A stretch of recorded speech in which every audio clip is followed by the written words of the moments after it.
আল্লাহ পাকের গজব একটার পর একটা আসতে আছে, দেখতে পারতেছেন না? সামনে যে বড় সড়ো কোনো বন্যা হয় কিনা আল্লাহ ভালো জানে।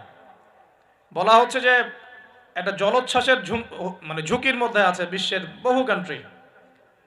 বহু কান্ট্রি জলোচ্ছ্বাস, বড় একটা জলোচ্ছ্বাসের হুমকির মধ্যে আছে। 20 ফুট থেকে 25 ফুট পানি উঠে যাবে, উঠে উপকূলবর্তী অঞ্চলগুলো ডুবিয়ে দিবে। অর্থনৈতিক অবস্থা ভালো না, আস্তে আস্তে বিশ্বের মধ্যে ভয়াবহ অর্থনৈতিক সংকট দেখা দিবে এবং এই সংকটটা ফেস করবে মূলত এই মধ্যবিত্ত শ্রেণী আর নিম্ন মধ্যবিত্ত শ্রেণী। খুব ধনী দেশের কোনো সমস্যা হবে না, যারা মিডল ক্লাস কান্ট্রি বা আরেকটু নিচু মানের কান্ট্রি অর্থনৈতিক দিক থেকে, এদের সামনে ভয়াবহ একটা অবস্থা ফেস করতে হবে। সময় যাইতে দেন, আস্তে আস্তে সব স্পষ্ট হয়ে যাবে, আপনারাই বুঝতে পারবেন। অলরেডি গরিব মানুষ হাহাকার করা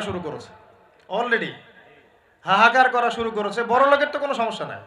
গ্যাস, তেল, চাল, ডাল সব কিছুর দামও যদি বাড়ে, বড় লোকের কোনো সমস্যা আছে? আমার তো কোনো সমস্যা নাই, আমি তো খেতে পারতেছি, কোনো না কোনোভাবে খেতে পারতেছি। কিন্তু যে কৃষক, মজুর, শ্রমিক, হ্যাঁ, যারা গরিব মানুষ, এরা তো আমার মতো না। আমার জন্য 4 বার বিদ্যুতের দাম বাড়লেও কোনো সমস্যা নাই। 1000, 1500, 2000, 3000 আপনি ইফোর্ট দিতে পারছেন, আপনার তো সমস্যা নাই। কিন্তু যে ব্যক্তির মাসিক আয় 3000 টাকা, সে কি করবে? আল্লাহ পাকের গজব একটার পর একটা আসতে আছে, দেখতে পারতেছেন না? সামনে যে বড় সড়ো কোনো বন্যা হয় কিনা আল্লাহ ভালো জানে। বলা হচ্ছে যে একটা জলোচ্ছ্বাসের মানে ঝুঁকির মধ্যে আছে বিশ্বের বহু কান্ট্রি জলোচ্ছ্বাস, বড় একটা জলোচ্ছ্বাসের হুমকির মধ্যে আছে। 20 ফুট থেকে 25 ফুট পানি উঠে যাবে, উঠে উপকূলবর্তী অঞ্চলগুলো ডুবিয়ে দিবে। এটা এখন গবেষকরাই বলছেন, বিজ্ঞানীরা। আর আমরা তো আগেই বলেছি, যখন একটা জনপদের মধ্যে শিরকের পাপ বেশি হয়, কোন পাপ?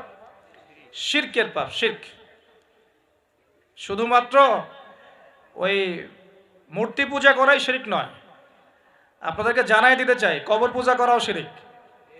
কথা কি বুঝতে পারছেন? আমার কথা কিভাবে নেবেন জানি না, কিন্তু আমাকে তো বলতে হবে। শুধু মূর্তি পূজা করাই শিরক না, কবরে সেজদা করাও শিরক। তো যখন শিরকের সয়লাভ হয় একটা এলাকার মধ্যে, একটা জাতির মধ্যে, তখন নূহ আলাইহিস সালামের কওমকে আল্লাহ পাক যেমন প্লাবন দিয়ে ভাসিয়ে দিয়েছিলেন, ওরকম বন্যা, জলোচ্ছ্বাস, প্লাবন দিয়ে ভাসিয়ে দিবেন আল্লাহ। কারণ নোংরামি ধুইতে হলে অনেক পবিত্র পানির দরকার আর কি। আর শিরক হচ্ছে সবচেয়ে নোংরা জিনিস। আল্লাহর জমিনের সবচেয়ে নোংরা জিনিস কি? শিরক। এগুলো তো গেল ধর্মতাত্ত্বিক শিরক। এখন তো শিক্ষার মধ্যেও শিরকি আকীদা ঢুকিয়ে দেওয়া হচ্ছে। এবং এটা কোন আকীদা, এটা বলার তো আর প্রশ্ন আসে না, সবাই বোঝেন কোন আকীদা। যখন মানুষ কোরআনের সৃষ্টিতত্ত্ব বাদ দিয়ে মানব রচিত সৃষ্টিতত্ত্ব বইয়ের মধ্যে ঢুকায়, এগুলো শিরক না? অর্থনীতির মধ্যে এখন শিরক আছে। কিরকম? আল্লাহ পাক হালাল যে অর্থনীতি দিয়েছেন, ওটাকে বুড়া আঙ্গুল দেখিয়ে এখন সুদভিত্তিক অর্থনীতি চলছে সব জায়গায়। তো আল্লাহ পাকের হালালকে যে হারাম করে, এটা শিরক না? এটা সূরা তওবা পড়বেন, সূরা তওবার 31 নম্বর আয়াত। আমি রেফারেন্সের কথা বলছি, সূরা তওবার 31 নম্বর আয়াত পড়ে দেখবেন। আল্লাহ পাক বলছেন যে আল্লাহর হালালকে যদি কেউ হারাম করে নেয় আর হারামকে হালাল করে নেয়, এই যে পরিবর্তন, এই কাজটা, এটা কিন্তু শিরকি আকীদা, কুফর, শিরক। আপনি আল্লাহর হালালকে হারাম করতে পারেন না। আল্লাহ পাক একটা হারাম করেছেন, আপনি হালাল করতে পারবেন না। মানেন না ব্যক্তিগতভাবে, সেটা আলাদা বিষয়, কিন্তু অন্যের উপর ইম্পোজ করতে পারবেন না। মনে করেন আল্লাহ পাক হালাল করেছেন পর্দা, আপনি পর্দা করেন না, বুঝলাম, এটা আপনার ব্যক্তি স্বাধীনতা, কিন্তু আপনি পর্দাকে ব্যঙ্গ করতে পারবেন না। ব্যঙ্গ করলে কুফরি হয়ে যাবে। কথা বোঝাতে পারছি ভাই? নিজে পালন করে না, সেটা আলাদা বিষয়। আমি পালন করি না, তার কাছে মনে হয় যে বেপর্দায় চললেই মানে ভালো, নাউজুবিল্লাহ, ওর কাছে এটাই মনে হয়, ওর কাছে এটাকে মনে হয় প্রগতি, অগ্রগতি, উন্নয়ন। তো সে তার থট নিয়ে থাক। কিন্তু যদি সে বলে যে না, পর্দা সেকেলে প্রথা, এখন চলে না, ওই যুগে চলতো, এটাকে টিটকারি করে, ব্যঙ্গ করে, তাহলে কুফরি করবে, শিরক করবে। মনে করেন মদ আল্লাহ হারাম করেছেন, আর কিছু মানুষ মদ খায়, হারাম মনে করেই খায় বা হালাল মনে করেই খায়, মানে খায় আর কি। তো একজন খায়, সেটা আলাদা আলাদা পাপ। আর কেউ যখন মনে করবে যে না, আল্লাহ পাকের এই হালাল হারামের বিধান আমি মানি না, আল্লাহ পাকের হালাল হারামের বিধান আমি মানি না, তখন হবে শিরক আর কুফর। এমনি হচ্ছে কবিরা গুনাহ। আর যখন হালালকে হারাম করে নিবে আর হারামকে হালাল করে নিবে, তখন শিরকের পর্যায়ে চলে যাবে। তো এই সিস্টেম এখন চলছে না। আল্লাহ পাকের সুদ ভিত্তিক, আল্লাহ পাকের হালাল অর্থনীতি বাদ দিয়ে সারা বিশ্বে এখন সুদভিত্তিক অর্থনীতি চলছে না? বুঝেন না এগুলা? আল্লাহ রাব্বুল আলামিন পবিত্র কোরআনে সূরা নাহলের মধ্যে একটা আয়াত নাজিল করেছেন, আয়াত নাম্বার 89। আল্লাহ পাক বলছেন, বিসমিল্লাহির রহমানির রহিম, ওয়া নাযালনা আলাইকাল কিতাবা তিবয়ানান লিকুল্লি শাই ওয়া হুদা ওয়া রাহমাতান ওয়া বুশরা লিল মুসলিমিন।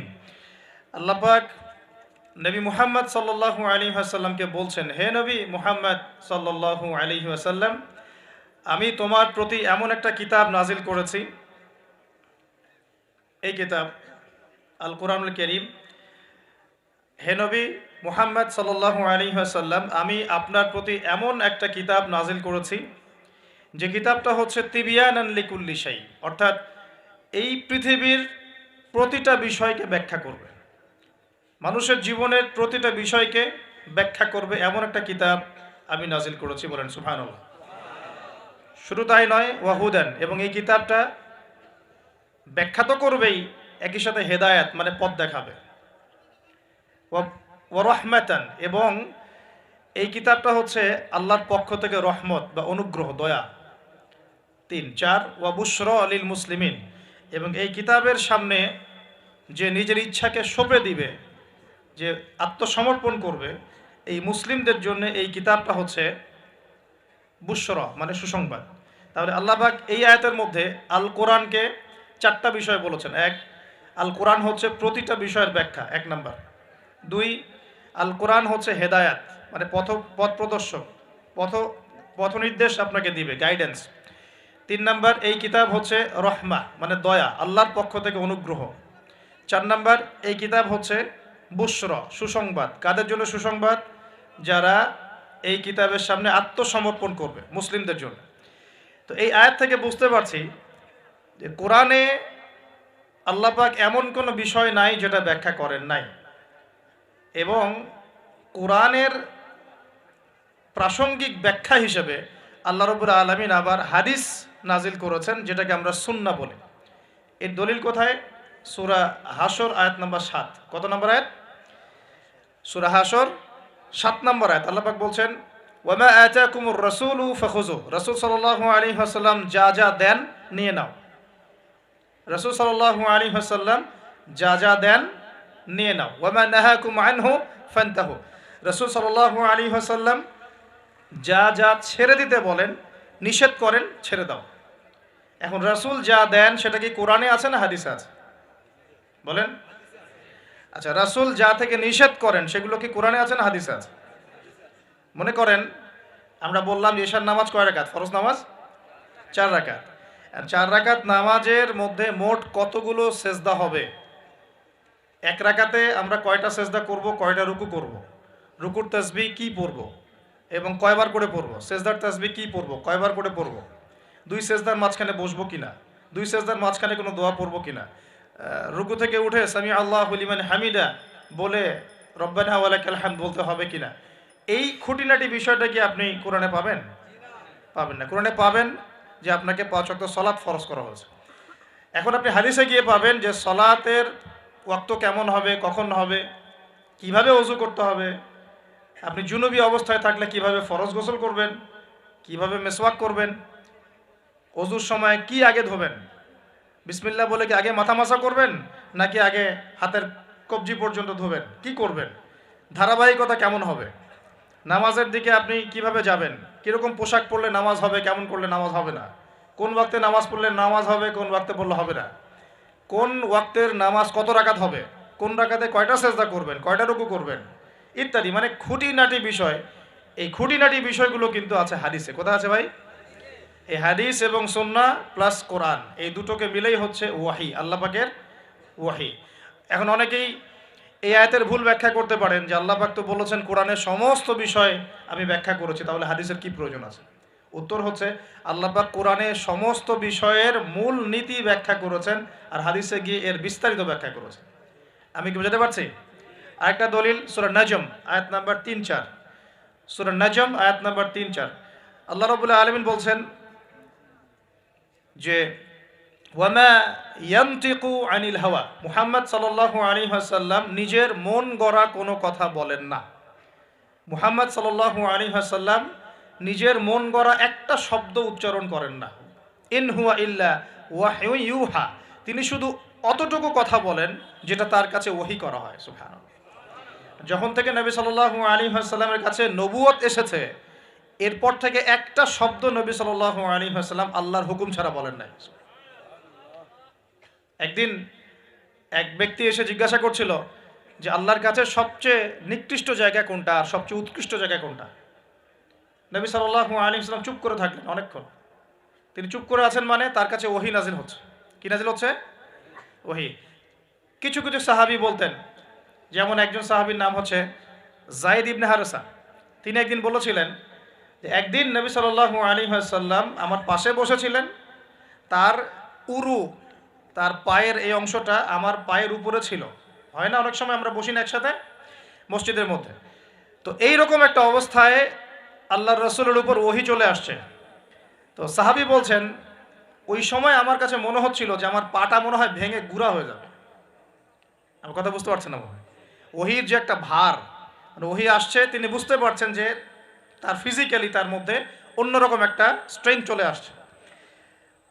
আয়েশা রাদিয়াল্লাহু আনহা তিনি বলেছিলেন যে নবী সাল্লাল্লাহু আলাইহি ওয়াসাল্লামকে আমি দেখেছি প্রচণ্ড ঠান্ডার সময় তার কাছে ওহী আসছে, কোরআনের হাদিসের ওহী আসছে, এবং প্রচণ্ড ঠান্ডার মধ্যে তিনি দরদর করে ঘামা শুরু করেছেন। তো ওহী আসলে বোঝা যেত কিছু একটা হচ্ছে। তো নবী সাল্লাল্লাহু আলাইহি ওয়াসাল্লাম নবী হওয়ার পরে একটা শব্দ আল্লাহর ওহী ছাড়া কাউকে বলেন নাই।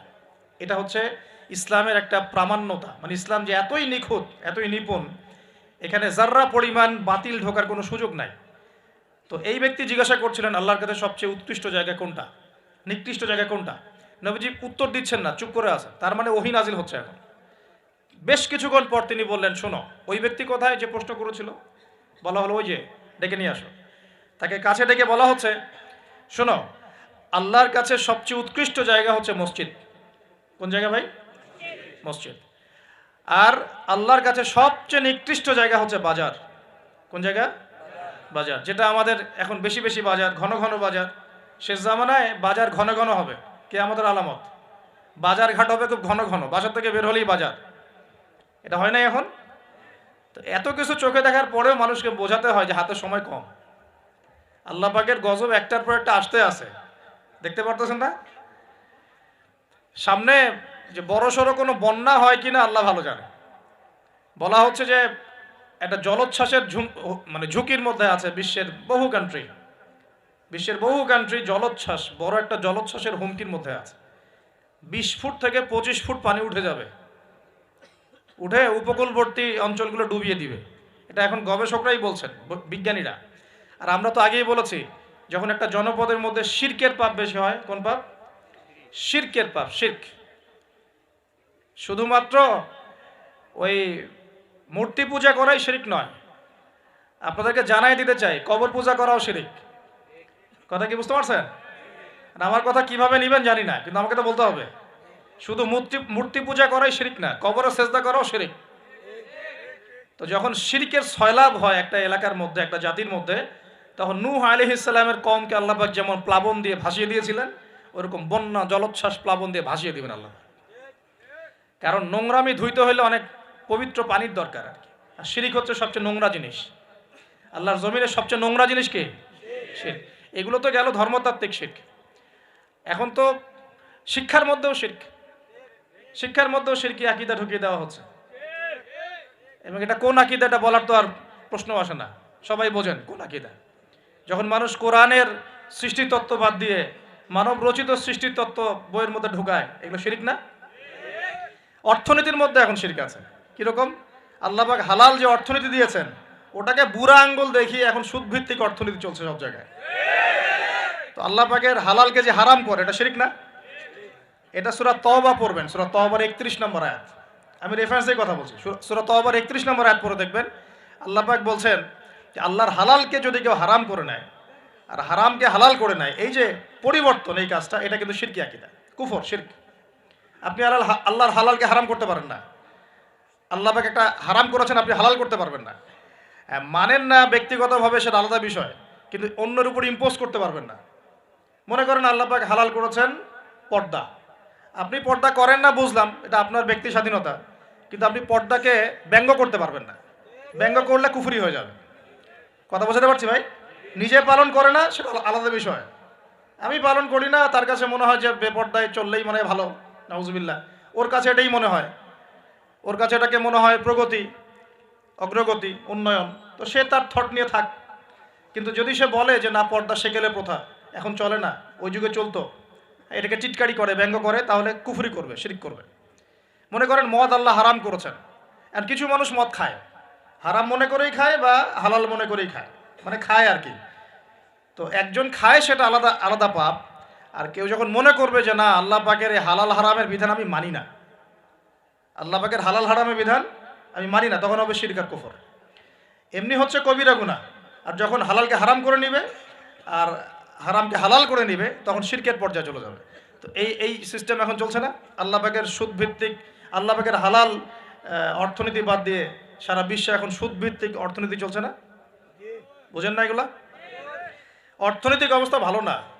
আস্তে আস্তে বিশ্বের মধ্যে ভয়াবহ অর্থনৈতিক সংকট দেখা দিবে, এবং এই সংকটটা ফেস করবে মূলত এই মধ্যবিত্ত শ্রেণী আর নিম্ন মধ্যবিত্ত শ্রেণী। খুব ধনী দেশের কোনো সমস্যা হবে না, যারা মিডল ক্লাস কান্ট্রি বা আরেকটু নিচু মানের কান্ট্রি অর্থনৈতিক দিক থেকে, এদের সামনে ভয়াবহ একটা অবস্থা ফেস করতে হবে। সময় যাইতে দেন, আস্তে আস্তে সব স্পষ্ট হয়ে যাবে, আপনারাই বুঝতে পারবেন। অলরেডি গরিব মানুষ হাহাকার করা শুরু করেছে, অলরেডি হাহাকার করা শুরু করেছে। বড় লোকের তো কোনো সমস্যা নাই, গ্যাস তেল চাল ডাল সব কিছুর দামও যদি বাড়ে, বড় লোকের কোনো সমস্যা আছে? আমার তো কোনো সমস্যা নাই, আমি তো খেতে পারতেছি, কোনো না কোনোভাবে খেতে পারতেছি। কিন্তু যে কৃষক, মজুর, শ্রমিক, হ্যাঁ, যারা গরিব মানুষ, এরা তো আমার মতো না। আমার জন্য 4 বার বিদ্যুতের দাম বাড়লেও কোনো সমস্যা নাই। 1000, 1500, 2000, 3000 আপনি ইফোর্ট দিতে পারছেন, আপনার তো সমস্যা নেই। কিন্তু যে ব্যক্তির মাসিক আয় 3000 টাকা, সে কি করবে? এটা আমি অনেকদিন আগে বলেছি, কারণ এটা বলেছি বৈশ্বিক অর্থনৈতিক সংকটের কারণে। পুরো বিশ্বে একটা ইকোনমিক সংকট চলছে। এখন এই কথাগুলো যেগুলো বলছে, এগুলোর সাথে কিন্তু আমাদের ইসলামিক সমাজ ব্যবস্থা জড়িত আছে। আমি ওইদিকে আসতেছি। তো প্রথমে বোঝেন যে এটাও শিরকি একটা সিস্টেম চলতেছে। আর বিশ্বে যে শিরকটা চলতেছে বড়, সেটা আরও ভয়াবহ। সেটা কি? বিশ্বের যারা মোরল, যারা এখন বিশ্ব চালায়, তারা বলতেছে এক কথায় যে ধর্মের কোনো দরকার নাই বিশ্বে ধর্মের কোনো দরকার নাই, ধর্মগ্রন্থেরও দরকার নাই, ধর্মীয় বিধানেরও দরকার নেই। এই বিশ্ব চালাবো আমরা, বিশ্বের বিধান রচনা করব আমরা, বিশ্বকে পরিচালনা করার মূলনীতি বানাবো আমরা, বিশ্বের মানুষকে চালাবো আমরা। নাউজুবিল্লাহ বলছি ঠিকই, বিশ্ব চলছে এইভাবে। এখানে আল্লাহর আসমানি কিতাব, কোরআন, হাদিস, শরিয়া, ইসলামী সমাজ, এগুলো বুড়া আঙ্গুল সব। কেউ টাইম দেয় না এগুলো, খালি মুখে মুখে বক ধার্মিকতা দেখায়। জুমার দিনে এসে নামাজ পড়ে, ঈদের নামাজ পড়তে আসে, তারাবির নামাজ পড়তে আসে, দাড়ি রাখছে, পাগড়ি পড়ছে, এটা বক ধার্মিকতা। আগে ভিতর ঠিক করতে হবে। তো ভিতরটা কি? ভিতরটা হচ্ছে তাবারাকাল্লাযী বিয়াদিহিল মুলক। সূরা মুলকের 1 নম্বর আয়াতে কি বলছেন আল্লাহ পাক? তাবারাকাল্লাযী বিয়াদিহিল মুলক, বরকতময় সেই আল্লাহ। এই আল্লাহ পাক মহাবিশ্ব সৃষ্টি করেন নাই? এই মহাবিশ্ব কে সৃষ্টি করছে? এই পুরো মহাবিশ্বে পৃথিবীর মতো কোটি কোটি কোটি কোটি গ্রহ আছে না? আছে কি নাই? এই পুরো মহাবিশ্বে কার হুকুম চলে? ওই পুরো মহাবিশ্বে কি জিবরাইল আলাইহিস সালামের হুকুম চলে? আল্লাহর কোনো ফেরেশতার হুকুম চলে? কোনো নবীর হুকুম চলে? তাহলে কোনো মানুষের হুকুম চলার কোনো প্রশ্ন ওঠে? পুরো মহাবিশ্বের কোটি কোটি গ্যালাক্সি, কোটি কোটি গ্রহ নক্ষত্রে আল্লাহর হুকুম চলে। সূর্য পর্যন্ত ডোবার পরে আল্লাহর কাছে পারমিশন নেয়, আল্লাহ আগামীকাল উঠবো, আল্লাহ বলেন ওঠো, তাহলে উঠবে। একদিন আল্লাহ বলবেন না, ওঠার দরকার নাই, সূর্য তখন উল্টা দিক থেকে উঠবে, পশ্চিম দিক থেকে। ওই দিন কিয়ামত হয়ে যাবে। যেদিন কিয়ামত হবে, ওইটা হচ্ছে আল্লাহ পাকের ক্রোধের বহিঃপ্রকাশ, মানে রাগ থাকে না, যে ধৈর্য ধরতে ধরতে ধরতে ধরতে এক সময় যখন আপনি আর পারতেছেন না, তখন একটা হাইপার হয়ে যান না মাঝে মাঝে, তখন মনে হয় আশপাশে যা আছে ভেঙে চুরে একাকার করে ফেলেন না? ওই যে পৃথিবীর নিচে যে আগ্নেয়গিরিগুলো আছে, শক্তি সঞ্চার করতে করতে করতে করতে এক পর্যায়ে বিস্ফোরিত হয়ে যায়, তখন আর পৃথিবীবাসীর তো কোনো হুঁশ, তখন আর উপায় থাকে না। তো এরকম কিয়ামতের দিনটা হচ্ছে আল্লাহ পাকের ক্রোধের বহিঃপ্রকাশ। মানে এক হুকুমেই পুরো মহাবিশ্বের সব গ্রহ ধ্বংস হয়ে যাবে, এক হুকুমে। তাই পুরো মহাবিশ্বে আল্লাহ ছাড়া কারো হুকুম চলে? আল্লাহ সেটাই বলছেন, তাবারাকাল্লাযী বিয়াদিহিল মুলক, বরকতময় সেই আল্লাহ যার হাতে সমস্ত ক্ষমতা। যার হাতে কি ভাই? মুলক মানে কি? রাজত্ব। এখনকার তোমরা যারা পলিটিক্যাল সায়েন্স পড়ো আর পড়াও, তোমাদের বা আপনাদেরকে বলছি, রাজত্ব মানে কি? রাজত্বের ইংরেজি প্রতিশব্দ কি? সভরেন্টি। মানে বলেন, সভরেন্টি মানে কি? সার্বভৌমত্ব। মানে কি? সার্বভৌমত্ব। আল্লাহ পাক বলছেন মহাবিশ্বের সার্বভৌমত্ব আমার হাতে। সুবহানাল্লাহ। কার হাতে? মহাবিশ্বের সার্বভৌমত্ব কার হাতে? সভরেন্টি কার হাতে? দুনিয়াতে এই সভরেন্টি সার্বভৌমত্ব মানুষের হাতে। বুঝেন নাই মনে হয়? এই দুনিয়াতে সভরেন্টি, মুলক, সার্বভৌমত্ব এখন আল্লাহর হাতে নাই, মানুষের হাতে। মানুষ যা মনে করে তাই চালায়। এখন আল্লাহ পাকের বিধান, আল্লাহ রাসূল এগুলো বাদ। তো এটা হচ্ছে সবচেয়ে বড় শিরক সারা বিশ্বের। এটা সারা বিশ্বের সবচেয়ে বড় পর্যায়ে শিরক। তো শিরকে ডুবে আছি আমরা, এটাকে বোঝেন। আমি তো বলছি না যে এখন এই প্রবলেমসগুলোকে রাতারাতি সলভ করা যাবে, এমনটা তো বলছি না। বলছি পুরো ওয়ার্ল্ডে এরকম শিরকি একটা সিস্টেম প্রতিটা ক্ষেত্রে চলছে। কিভাবে সলভ করবেন সেটা পরের বিষয়, আগে তো বুঝতে হবে কোথায় আছে বিশ্ব এখন। তো আমরা দেখলাম যে বড় বড় সেক্টর যেগুলো একটা বিশ্বের, ধর্ম, সংস্কৃতি, অর্থনীতি, জিওপলিটিক্স এবং পরিবার তো আছেই, পাশাপাশি আমাদের এই আরেকটা কি, ওয়ার্ল্ড অ্যাফেয়ার্স। এই প্রতিটা ক্ষেত্রে আল্লাহ পাকের তাওহীদকে পাশ কাটিয়ে মানুষের মন গড়া বিধান দিয়ে চালানো হচ্ছে কিনা? হচ্ছে কিনা? বুঝতে পারছেন না মনে কথা? সুদ কি মানুষের বিধান না আল্লাহর বিধান? বলেন, আরো খোলামেলা বলি, সুদ কি মানুষের বিধান না আল্লাহর বিধান? মদ কি মানুষের বিধান না আল্লাহর বিধান? মদ খাওয়া যাবে? মদ খাওয়া যাবে? বেপরদায় চলা যাবে, এটা কি মানুষের বিধান না আল্লাহর বিধান? পুরো বিশ্বের যত বৈশ্বিক অ্যাফেয়ার্স আছে এটা মানুষ নিয়ন্ত্রণ করবে, আল্লাহর বিধানের দরকার নাই। এটা কি আল্লাহর বিধান না মানুষের কথা? তো সারা বিশ্বে এই কুফুরি চলতেছে না? চলছে কি না? এখন এই বিশ্বটা বোঝেন, তারপরে আপনি এই আয়াতটা বোঝেন। এখন আল্লাহ পাক বলছেন, এখন আমি মুহাম্মদ সাল্লাল্লাহু আলাইহি ওয়াসাল্লামের কাছে এমন কিতাব দিয়েছি যে কিতাবে এই সব সমস্যার সমাধান আছে। সুবহানাল্লাহ। সমস্যাগুলো তো বুঝতে পারলেন। আল্লাহ পাক বলছেন, হে মুহাম্মদ বলেন সাল্লাল্লাহু আলাইহি ওয়াসাল্লাম, আমি তোমার কাছে এমন একটা কিতাব দিয়েছি যে কিতাবের মধ্যে প্রতিটা বিষয়কে আমি ব্যাখ্যা করেছি, সমাধান দিয়েছি। এটা হেদায়েত, এটা রহমত, এটা বুশরা, সুসংবাদ কাদের জন্য? যারা আমার সামনে আত্মসমর্পণ করবে। যারা করবে না ওদের জন্য সুসংবাদ নাই। আর এই কিতাবের ব্যাখ্যা আছে। এই কিতাব একাই আপনাকে পথ দেখাবে না, হাদিসের প্রয়োজন আছে। এটা আমরা পেলাম সূরা নজম আয়াত নাম্বার 3-4 এবং সূরা হাশর আয়াত নাম্বার 7। যে রাসূল সাল্লাল্লাহু আলাইহি ওয়াসাল্লাম নিজের মন গড়া কোনো কথা বলতেন না, তিনি সেটাই বলতেন যে আল্লাহ ওহী করতেন। আর আল্লাহর রাসূলের আদেশগুলো আমরা পাচ্ছি হাদিসে, নিষেধগুলো পাচ্ছি হাদিসে। সো কোরআন এবং হাদিস এই দুটোকে মিলে আল্লাহ পাকের এখন ওহী নাজিল হচ্ছে। কোথায় নাজিল হচ্ছে? আইয়ামে জাহিলিয়াতে। কোথায় ভাই? এই কিতাব কোথায় নাজিল হয়েছে? বাংলাদেশে, পাকিস্তানে, সিরিয়ায়? কোন যুগে নাজিল হয়েছে? ওই ব্যাবিলনের যুগে, নাকি ওই চাইনিজ সভ্যতার যুগে, নাকি ওই রাশিয়ার বলশেভিক ওই বিপ্লব ওই সব যুগে? কোন যুগে নাজিল হয়েছে? আবু জেহেলের যুগে। কোন যুগে ভাই? আবু জেহেলের নাম শুনেছেন তো? আবু জেহেলের যুগটাকে আমরা বলি আইয়ামে জাহিলিয়াতের যুগ। আবু জেহেল ছিল ওই যুগের নেতা। দারুন নাদওয়া ছিল তার পার্লামেন্ট। তার পার্লামেন্টের নাম কি? দারুন নাদওয়া। সেখানে আবু জেহেল, আবু লাহাব, উতবা, সাইবা, রাবিয়া এরা সব বসে বসে বুদ্ধি পাকাইতো আর কি, কি করতে হবে কি করতে হবে না।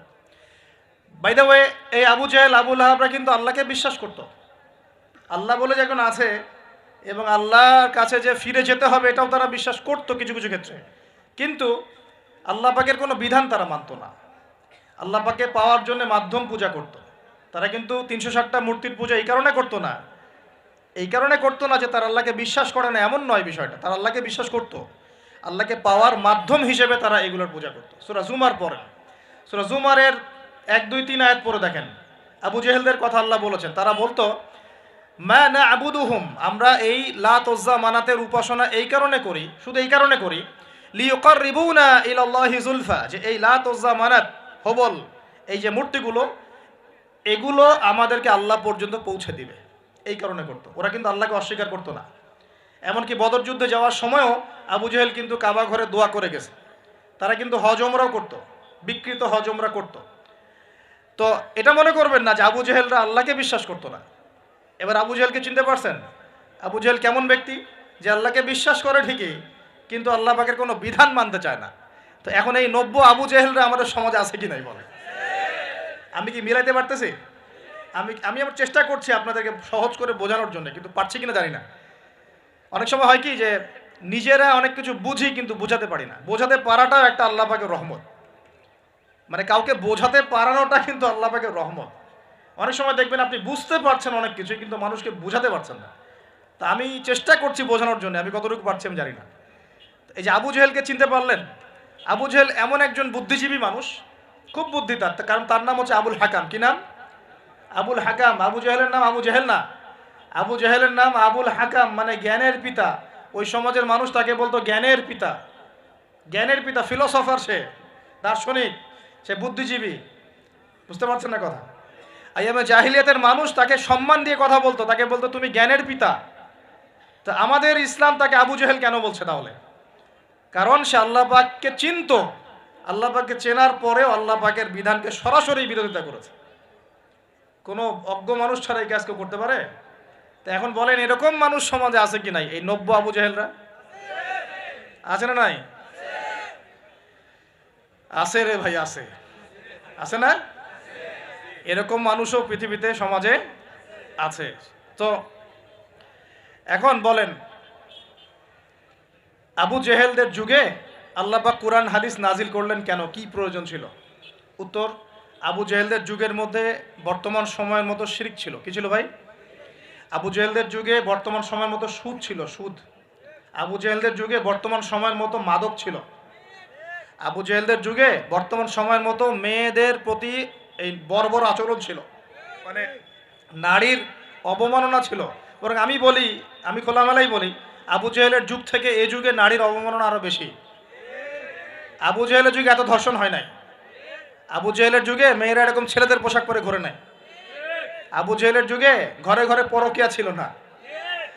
আবু জেহেলের যুগে যে ফ্ল্যাটে ফ্ল্যাটে জেনা আর ক্যাসিনো আর বার আর মেয়েদের ড্যান্স, পর্নোগ্রাফি, এগুলো ছিল না।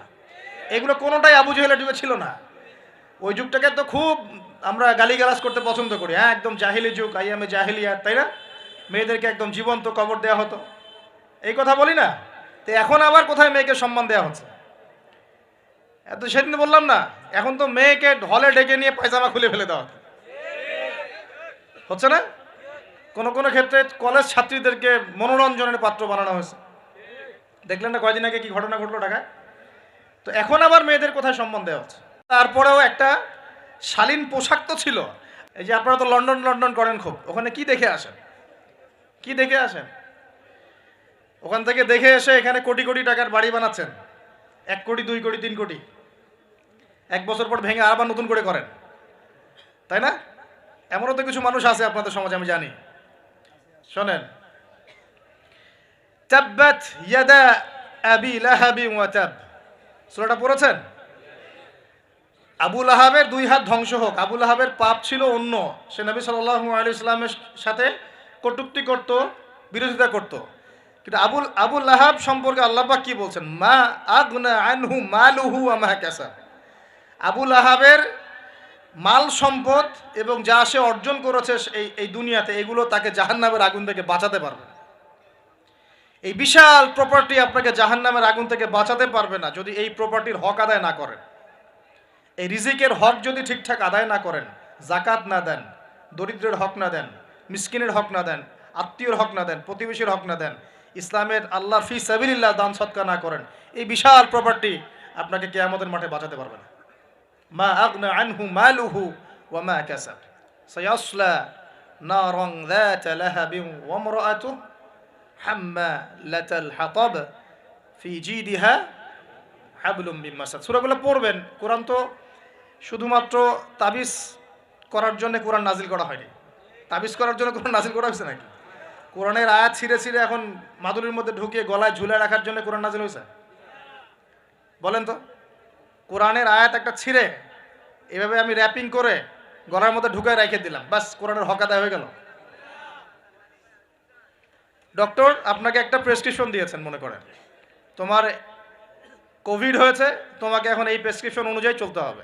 আর প্রেসক্রিপশনটা আমি যদি এখন এমন করে ভাঁজ করি, ভাঁজ করে সুন্দর করে মাদুরির মধ্যে ঢুকায়, ওষুধ খাওয়ার দরকার নাই, ভাঁজ করে ঢুকায় ব্যাস রেখে দিলাম, রোগ ভালো হবে না? রোগ ভালো হবে? আমরা কোরআন কিনে এই কাজ করি, আমরা কোরআন কিনে কেউ কেউ এই কাজ করি, সবাই না, কেউ কেউ। কোরআন শেফা মানে কি? কোরআন আপনার রুহের শেফা এবং দেহের শেফা। কখন? যখন কোরআন বুঝে আমল করবেন তখন, কোরআন পড়ে বুঝে যখন আমল করবেন তখন কোরআন শেফা এবং রহমত বুশরা। আল্লাহ পাক আমাদেরকে বোঝার তৌফিক দান করলেন। তবে হ্যাঁ, কোরআনের আয়াত থেকে ঝাড়ফুঁক করা যায়, ঝাড়ফুঁক করা যেতে পারে, পানি পড়া খাওয়া যেতে পারে, এবং এই পানি দিয়ে গোসলও করা যেতে পারে ইত্যাদি। কিন্তু আপনি তো ছিঁড়ে ছিঁড়ে ছিঁড়ে ছিঁড়ে খালি গলায়, পায়ে, হাতে ঝুলে রাখতে পারেন না। আল্লাহ পাক আমাদেরকে বোঝার তৌফিক দান করুন। প্রিয় ভাইয়েরা, এখন এতটুকু তো বুঝতে পারলাম যে কোরআন কোন সময় নাজিল হয়েছে। তাহলে ভাই কার যুগে? আবু জেহেলের যুগে। আবু জেহেলের যুগে কি কি ছিল? এখনকার মতো শিরক ছিল, এখনকার মতো সুদ ছিল, এখনকার মতো মাদক ছিল, এখনকার মতো মেয়েদের অবমাননা ছিল, আরও একটা ছিল এখনকার মতো যে গোত্রীয় হানাহানি, দেখেন না এখন হানাহানি, মারামারি, রাহাজানি, বিশ্বে বিশ্বে, দেশে দেশে, দলে দলে, এই পলিটিক্যাল দল ওই পলিটিক্যাল দলে, আবার এই ধর্মীয় দল এই ধর্মীয় দলে, এই যে হানাহানি, গোত্রীয় হানাহানি, এই হানাহানি ছিল আইয়ামে জাহিলিয়াতের একটা বড় নিদর্শন। তো এরকম একটা সমাজে আল্লাহ পাক কোরআন এবং হাদিস নাজিল করলেন কেন? ইসলামী সমাজ গঠন করার জন্য, যেটা আপনি টপিক দিয়েছেন। এখন ইসলাম কি আর সমাজ কি? ইসলাম হচ্ছে এক কথায় আল্লাহর সামনে আত্মসমর্পণ করা। আল্লাহর সামনে আত্মসমর্পণ মানে কি? আল্লাহ কি আমার সামনে দাঁড়িয়ে আছেন? আল্লাহ পাকে আমার সামনে দাঁড়িয়ে আছেন, আমি গিয়ে পায়ে সেজদা করব? আল্লাহর সামনে আত্মসমর্পণ মানে কি? আল্লাহ পাককে চোখে দেখা যায়? আল্লাহ রাব্বুল আলামিনকে দুনিয়ার কোনো চোখ দেখতে পারবে না, সুবহানাল্লাহ। হ্যাঁ, জান্নাতে যারা যাবে তারা আল্লাহকে দেখতে পারবে ইনশাআল্লাহ। আর ইনশাআল্লাহ আমরা আশা করি আমরা সেই কাতারভুক্ত হব ইনশাআল্লাহ। একদিন না একদিন আমরা আল্লাহকে দেখবো ইনশাআল্লাহ। নবীজিকে আয়েশা রাদিয়াল্লাহু আনহা বলছিলেন, আল্লাহ পাককে কিভাবে দেখবে মানুষ ইয়া রাসূলুল্লাহ সাল্লাল্লাহু আলাইহি ওয়াসাল্লাম? তিনি বলছেন যে তোমরা পূর্ণিমার চাঁদ দেখতে তোমাদের কোনো অসুবিধা হয়? তখন সাহাবীরা বলছেন, না, পূর্ণিমার চাঁদ তো আমরা জাজল্যমান দেখতে পারি। ঠিক এভাবেই তোমরা আল্লাহকে দেখবে ইনশাআল্লাহ। এটা হবে জান্নাতের সবচেয়ে বড় নিয়ামত। জান্নাতের সবচেয়ে বড় নিয়ামত হচ্ছে আল্লাহর দর্শন, দিদার। তো এই দুনিয়ার চোখ আল্লাহকে দেখবে না, তাহলে আল্লাহ পাক কিভাবে আমাদের সাথে যোগাযোগ করবেন? আল্লাহ পাক এই দুনিয়ার মধ্যে কিছু মানুষকে বাছাই করবেন নবুয়ত দেওয়ার জন্য। কি দেওয়ার জন্য? নবুয়ত। যে মানুষদের সাথে আল্লাহ পাক যোগাযোগ করবেন আল্লাহর ওহির মধ্য দিয়ে। কিসের মাধ্যমে? ওহিটা কি সরাসরি নেমে আসবে না কেউ নিয়ে আসবে? এখন কেউ নিয়ে আসবে, কে নিয়ে আসবে? তার নাম হচ্ছে জিবরাইল আলাইহিস সালাম। কি নাম? আল্লাহ রব্বুল আলামিন জিবরাইল আলাইহিস সালামের মাধ্যমে কোরআন সুন্নাহর এই ওহী সর্বশেষ নবী মুহাম্মদ সাল্লাল্লাহু আলাইহি ওয়াসাল্লামের কলবে ওহী করেছেন। খুশি হন নাই? কোন যুগে ওহী করেছেন? আবু জেহেলের যুগে। কোন যুগে? যে যুগটার সাথে আমাদের যুগের মিল আছে। আচ্ছা, এখন আল্লাহ পাক বলেছেন এর সামনে তোমরা মাথা নত করো। মাথা নত মানে কি? জাস্ট মাথাটা নত করে দেওয়া? মাথা নত মানে নিজের ইচ্ছাকে সঁপে দাও, নিজের ইচ্ছাকে সঁপে দাও। মন চাচ্ছে আমি নামাজ পড়বো না, আল্লাহ বলছেন পড়তে হবে, এর নাম সঁপে দেওয়া। মন চাচ্ছে আমি একটু মদ খাই, আল্লাহ বলেছেন খাওয়া যাবে না, হারাম, এর নাম সঁপে দেওয়া। মন চাচ্ছে একটা মেয়ের সাথে একটু কি করি, ডেটিং করি, একটা মেয়েকে নিয়ে ফুর্তি করি, আল্লাহ বলছেন জেনা করা যাবে না, এর নাম সঁপে দেওয়া। মন চাচ্ছে ভরপেট খাই রমজান মাসে, আল্লাহ বলছেন না, রমজান মাসে খাওয়া যাবে না, রোজা রেখে, এর নাম সঁপে দেওয়া। মন চাচ্ছে সম্পদের পাহাড় গর্ব, কাউকে কিছু দিব না, আল্লাহ বলছেন না, নেশাব হয়ে গেলে জাকাত দেওয়া লাগবে, এটা হলো সঁপে দেওয়া। সঁপে দেওয়া মানে কি? আল্লাহ পাকের বিধিবিধানের সামনে নিজের ইচ্ছাকে আত্মসমর্পণ কর, যে আল্লাহ যা বলেছেন আমি তাই করব, যা ছেড়ে দিতে বলেছেন ছেড়ে দিব, দ্যাটস অল। এর নাম ইসলাম। ইসলাম হলো এই বিষয়টার নাম, নিজের ইচ্ছাটাকে আল্লাহ পাকের বিধানের সামনে আত্মসমর্পণ করে দেওয়া। আমরা অনেকেই বলি ইসলাম মানে কি? শান্তি। তো এই যে শান্তি, এই শান্তি ব্যাখ্যা দিয়ে দিয়ে কি করা হচ্ছে জানেন? ওই যে বদর, উহুদ, খন্দক, খায়বার, হুনাইন, মুতা, এইসব ইতিহাসগুলোকে সরিয়ে দেওয়া হচ্ছে। ইসলাম মানে তো শান্তি। ইসলাম শান্তির সাথে আবার এইসবের কি সম্পর্ক? শান্তির সাথে মোতার যুদ্ধের কি সম্পর্ক? যুক্তি দিচ্ছে শান্তির সাথে বদর যুদ্ধের আদর্শের কি সম্পর্ক? ইসলাম মানে তো শান্তি। ইসলাম মানে শান্তি কখন? ইসলাম মানে হলো আত্মসমর্পণ। যখন একজন মানুষ নিজের ইচ্ছাকে আল্লাহর সামনে সঁপে দিবে, এর মধ্য দিয়ে সে শান্তি অর্জন করবে ইনশাআল্লাহ। মানে নিজের ইচ্ছাকে আল্লাহর সামনে সঁপে দিলে পরে শান্তি পাওয়া যায়। কারণ আমি তো জানি না যে আমার জন্য কোনটা ভালো কোনটা মন্দ। কে ভালো জানে? যিনি আমাকে সৃষ্টি করেছেন। মনে করেন আপনি একটা মোবাইল ফোন বানিয়েছেন, আপনি এটার মেকার বা ক্রিয়েটর। এখন আপনার চেয়ে কি কেউ ভালো জানে এই ফোনের মধ্যে কি আছে? বলেন। আপনি একটা কম্পিউটার ফাংশন করেছেন, একটা সফটওয়্যার তৈরি করেছেন, একটা অ্যাপস তৈরি করেছেন। আপনার চেয়ে কি কেউ ভালো জানবে এই অ্যাপস কি কাজ করতে পারে, এই সফটওয়্যার কি কাজ করতে পারে, এই কম্পিউটারের ফাংশন কি? এখন আল্লাহ পাক পুরো মহাবিশ্ব সৃষ্টি করেছেন, আমাদেরকেও সৃষ্টি করেছেন। এখন আমাদের জন্য কোনটা ভালো কোনটা খারাপ, কোনটা হক কোনটা বাতিল, কোনটা ন্যায় কোনটা অন্যায়, কোনটা করলে আমরা দুনিয়ায় ভালো থাকবো পরকালে ভালো থাকবো, এটা কি আল্লাহ পাকের চেয়ে ভালো কেউ জানবে? এই সহজ কথাটা বুঝতে এত সমস্যা কিসের? যদি আল্লাহ বলে কেউ থেকে থাকেন, তাহলে তিনি যদি আমাকে সৃষ্টি করে থাকেন, তাহলে তিনি তো ভালো বুঝবেন আমার জন্য কোনটা ভালো কোনটা খারাপ। এখন তিনি যেগুলো ভালো বলেছেন সেগুলো কোরআনে নাজিল করেছেন, যেগুলো খারাপ বলেছেন সেগুলোও কোরআনে নাজিল করেছেন। তিনি তার রাসূলের মাধ্যমে আমাদেরকে জানিয়েছেন কোন কোন বিষয়গুলো ভালো আর কোন কোনগুলো খারাপ। এখন এগুলো যখন প্রমাণ হয়ে যাবে, মেনে নিতে কোনো সমস্যা, মানতে কোনো আপত্তি আছে ভাই?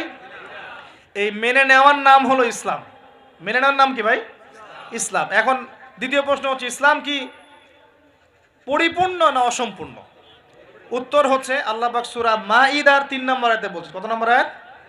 সূরা মাইদার 3 নম্বর আয়াতে আল্লাহ পাক বলছেন যে আল ইয়াউমা আকমালতু লাকুম দীনাকুম, আজকে আমি দ্বীন ইসলামকে একদম পরিপূর্ণ করে দিলাম।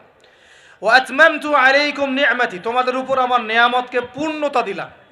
ওয়া রাদিতু লাকুমুল ইসলাম দীনান, তোমাদের উপরে দ্বীন ইসলামকে মনোনীত করে আমি আল্লাহ সন্তুষ্ট হয়ে গেলাম। তাহলে এই আয়াত থেকে কি বোঝা গেল? ইসলাম পরিপূর্ণ না অসম্পূর্ণ? পরিপূর্ণ মানে আমরা কি বুঝি? কিছু অংশ আছে কিছু নাই, কিছু কিছু হেদায়েত আছে কিছু কিছু নাই, কিছু কিছু বিষয়ের সমাধান আছে কিছু কিছু নাই, নাকি জগতের সমস্ত বিষয়ের সমাধান আছে? কোনটা? এই কথাটাই আগে হজম করতে হবে যে কোরআন সুন্নাহ ভিত্তিক এই ইসলামের মধ্যে পৃথিবীর সমস্ত সমস্যার সমাধান আছে। এর সামনে আত্মসমর্পণ করলে পরে আপনি হবেন মুসলিম, তার আগে হবেন না। আমার কথা কি বোঝাতে পারছি? এরপরে আপনি মুসলিম হবেন। এখন যদি কেউ অস্বীকার করে সে কি হবে? যদি কেউ পুরোপুরি অস্বীকার করে, না কোরআন সুন্নাহ সব কিছু নাই আমি মানি না, তাহলে হবে সে কাফের। কি হবে? কাফের। কেউ যদি এগুলোর সাথে আল্লাহকে অংশীদার সাব্যস্ত করে সে কি হবে? সে হবে মুশরিক। কেউ যদি বলে আমি, বলে না মনে মনে অস্বীকার করে কিন্তু মুখে মুখে বলে হ্যাঁ মানি, এমন মানুষ নাই? মুখে মুখে বলে হ্যাঁ মানি মানি মানি সবই মানি, আর মনে মনে অস্বীকার করে, ইসলামের বিরুদ্ধে কাজ করে ভিতরে ভিতরে। এই মানুষগুলোকে কি বলা হয়? মুনাফিক। আর এক শ্রেণী আছে যারা স্বীকার করে নেয় যে হ্যাঁ এগুলোই ঠিক, কিন্তু চলতে পথে আল্লাহর পথে চলতে গিয়ে কবিরা গুনায় লিপ্ত হয়, তখন এদেরকে আমরা বলি ফাসেক বা জালেম। আমার কথা কি বুঝতে পারছেন? 5টা শ্রেণীর মানুষ আপনাকে দেখাই দিলাম ইসলাম কেন্দ্রিক। কেউ শিরিক করে হচ্ছে মুশরিক, কেউ অস্বীকার করে হচ্ছে কাফের, কেউ মুখে স্বীকার করছে মনে স্বীকার করছে না, হচ্ছে মুনাফিক। কেউ স্বীকার করে পথ চলতে গিয়ে কবিরা গুনাহ করছে, কবিরা গুনাহ, তখন সে জালেম হচ্ছে বা ফাসেক হচ্ছে। আর কেউ পরিপূর্ণরূপে আত্মসমর্পণ করে আমলে প্রমাণ করে সে মুমিন মুসলিম হচ্ছে। আল্লাহ পাক আমাদেরকে এই মুমিন মুসলিম হওয়ার তৌফিক দান করুন। এখন এই হলো ইসলাম। ইসলামিক সমাজ কি? ইসলামিক সমাজ কি জিনিস? ইসলাম কি শুধু ব্যক্তি জীবনে পালন করারই ধর্ম বা জীবন? আচ্ছা, ধর্ম না জীবন ব্যবস্থা, এটাও তো জানতে হবে নাকি? ধর্ম আর জীবন ব্যবস্থার মধ্যে পার্থক্য কি? আল্লাহ পাক ইসলামকে কি বলেছেন? দিন আল ইসলাম। দিন কি বলেছেন? দিন। দিন শব্দটা কি? আল্লাহ পাক বলছেন ইন্না দীনা ইনদাল্লাহিল ইসলাম। সূরা আলে ইমরান আয়াত নাম্বার 19। সূরা আলে ইমরান আয়াত নাম্বার 19 আল্লাহ পাক বলছেন ইন্না দীনা ইনদাল্লাহিল ইসলাম। আল্লাহর কাছে ইসলাম কি? একমাত্র দিন। আরবি শব্দটা বলেন দিন। কবরে প্রশ্ন কি করা হবে? মা দিনুকা, মা দিনুকা। প্রথমে মান রব্বুক, তারপরে মা দিনুকা। তাহলে ধর্ম বা ইসলাম এটাকে কি শব্দে ব্যবহার করা হচ্ছে কোরআনে? দিন। এই দিন শব্দের মানে কি? আমি আপনাকে শর্ট করে বুঝাই দিচ্ছি। কোরআনে দিন শব্দ আসছে দুই রকম। কয় রকম? দুই রকম। একই বানান, একদম একই বানানেই দুই রকম দিন শব্দ আছে। একটা হচ্ছে মালিকি ইয়াউমিদ্দিন, পড়ে না সূরা ফাতিহায়, মালিকি ইয়াউমিদ্দিন, এই যে এখানে দিন, এই দিন শব্দের যে বানান আর ইন্না দীন ইনদাল্লাহিল ইসলাম, এই দিনের যে বানান একদমই সেম। আবার আমপারা অন্য সূরা আছে ওয়ামা আদরাকা মা ইয়াউমুদ্দিন সুম্মা মা আদরাকা মা ইয়াউমুদ্দিন, এই যে দিন শব্দ এগুলোর বানান কিন্তু সেম। পার্থক্য কোথায়? এই দিনের দুটো অর্থ হয়। কয়টা অর্থ ভাই? একটা অর্থ হচ্ছে মালিকি ইয়াউমিদ্দিন বলতে আল্লাহ পাক বোঝান কিয়ামত দিবস। কিয়ামত দিবস মানে যেদিন আমাদের বিচার করা হবে, এই দিবসটাকে বোঝাতে আল্লাহ পাক দিন শব্দ ইউজ করেছেন। আবার এই রিলিজিয়ন ইসলামকে বোঝাতেও দিন শব্দ ইউজ করেছেন। এখানে দিন শব্দ হলো জীবন ব্যবস্থা। জীবন কি ভাই? ব্যবস্থা। এখন জীবন ব্যবস্থা মানে কি? জীবন ব্যবস্থা মানে কি যে জীবনের কিছু অংশের হেদায়েত পাওয়া যাচ্ছে, বাকি অংশে পাওয়া যাচ্ছে না, বিষয়টা কি এমন? নাকি জীবন ব্যবস্থা মানে জীবনের প্রতিটা ক্ষেত্রের সমাধান আছে এমন? বলেন, উত্তর দেন। আল্লাহ পাক বলছেন ওয়ামা ইয়াবতাগি গায়রাল ইসলামি দীনান ফালা ইউকবালা মিন, কেউ যদি ইসলাম ছাড়া অন্য কোনো জীবন ব্যবস্থা তালাশ করে তার কাছ থেকে কিছুই কবুল করা হবে না। আল্লাহ আবার বলছেন যে আল ইয়াউমা আকমালতু লাকুম দীনাকুম, এই দিনটাকে আমি কামিল করেছি, পরিপূর্ণ করেছি। আল্লাহ পাক নিজেই বলছেন এই দিন আমার কাছে গ্রহণযোগ্য। আল্লাহ নিজেই বলছেন এই দিনটাকে আমি কামেল করেছি, পরিপূর্ণ করেছি। আল্লাহ নিজেই বলছেন এই দিন বাদ দিয়ে অন্য দিন কবুল হবে না। তাহলে এই দিন কি অসম্পূর্ণ থাকতে পারে? নিঃসন্দেহে এটা পরিপূর্ণ। অ্যান্ড পরিপূর্ণ মানে কি? ওই যে প্রথমে একটা আয়াত তেলাওয়াত করেছিলাম সূরা নাহল আয়াত নাম্বার 89, আল্লাহ বলেছেন তিবিয়ানান লিকুল্লি শাই, কোরআন সুন্নাহয় আমি সব ব্যাখ্যা করেছি। আরও একটা দলিল দিয়ে দেই, সূরা কাহফ আয়াত নাম্বার 54। কত নম্বর আয়াত ভাই? এগুলো বাসায় গিয়ে চেক করে দেখেন, বাসায় গিয়ে একটু পড়াশোনা করেন, না হলে শুধু শুনবেন এক কান দিয়ে আর বেরো যাওয়ার কান দিয়ে। আর রেফারেন্স চেক করে যদি দেখেন সব ঠিক আছে, তখন মেনে নেওয়ার চেষ্টা করেন। আমি আগে বলছি না যে মানার দরকার আছে, আমি এখন বলছি মানার দরকার নাই। বাসায় গিয়ে আগে চেক করবেন, যদি দেখেন হ্যাঁ সব কথা ঠিক আছে, তারপরে মানার চেষ্টা করেন। আল্লাহ পাক তৌফিক দান করুন। এখন আসেন, আল্লাহ সূরা কাহফের 54 নম্বর আয়াতে বলছেন যে ওয়ালাকাদ সাররাফনা ফি হাযাল কুরআন লিন-নাসি মিন কুল্লি মাসাল, আমি এই কোরআনে মানব জাতির জন্য প্রতিটা বিষয়কে ব্যাখ্যা করেছি। এবার আরও স্পষ্ট হয়ে গেল ইসলাম, কোরআন এবং সুন্নাহয় এমন কোনো বিষয় নাই যা নাই। এই হলো পরিপূর্ণ জীবন ব্যবস্থা। জীবন ব্যবস্থার কয়টা দিক থাকে? সহজ করে বলছি 6টা দিক। কয়টা দিক? জীবন ব্যবস্থা মানে আপনার ধর্মীয় জীবন আছে। ধর্মীয় জীবন কি একটু বোঝেন এখানে? ধর্মীয় জীবন মানে এখানে আপনি নামাজ, রোজা, হজ, যাকাত, তাসবিহ, তাহলিল, জিকির, আজগার, এই কাজগুলো করেন। এগুলো আপনার ধর্মীয় কাজ, ঠিক আছে?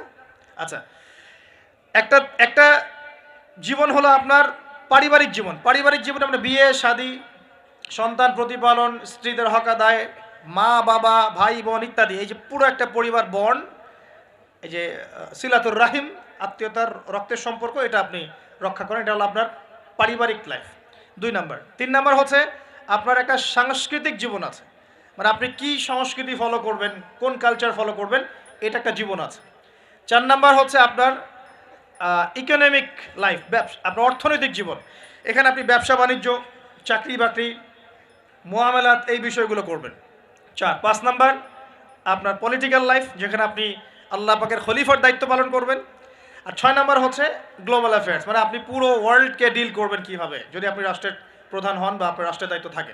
তো এই 6টা বিষয়কে নিয়েই মোটামুটিভাবে আমাদের এই জীবন। এর বাইরে কি জীবনে কোনো ক্ষেত্র আছে নাকি? বুঝেন নাই মনে হয়?